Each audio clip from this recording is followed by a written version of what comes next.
For 2 years, Russia defied Western expectations. Sanctioned more heavily than any major economy, it still posted some of the world's fastest GDP growth, driven by record military spending and redirected energy exports to China and India. But the momentum is fading. Q1 of 2025, GDP growth slowed to 1.4%, down from 4.5% in Q4 of 2024. Industrial output contracted at its fastest pace in over 3 years. New car sales fell nearly 30% year-over-year in June. Rosomash, Russia's largest agricultural equipment maker, slashed production and investment. Rosseti-Sibir, the Siberian power grid operator, warned of impending bankruptcy amid heavy debt and frozen infrastructure budgets.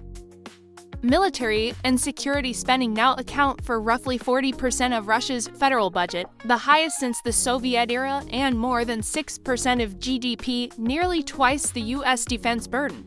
While this has temporarily boosted industrial activity and employment, the trade-offs are becoming clear. Inflation remains high, forcing the central bank to raise interest rates to 21%. Corporate lending has tightened, reducing investment and growth. A worsening labor shortage has emerged as young men are drafted or flee the country. As one analyst put it, the war economy is expanding by cannibalizing the civilian sector, and that's not sustainable. The financial system isn't immune either. After the invasion, the Kremlin directed major banks to offer patriotic loans, credit lines issued on political orders, often below market rates but with high default risk.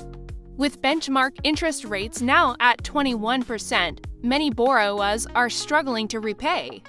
A report from Moscow's Center for Macroeconomic Analysis and Short-Term Forecasting warned that the risk of a systemic banking crisis by 2026 is moderate but growing. Meanwhile, the Finance Ministry expects budget deficits to continue for at least 2 more years.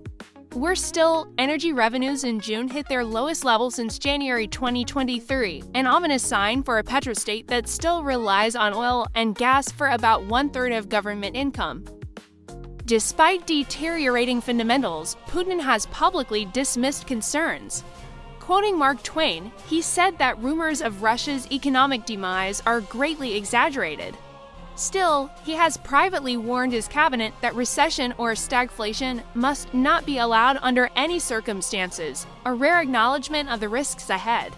The Kremlin appears to be betting that Russia can simply outlast Ukraine and the West, economically, militarily, and politically.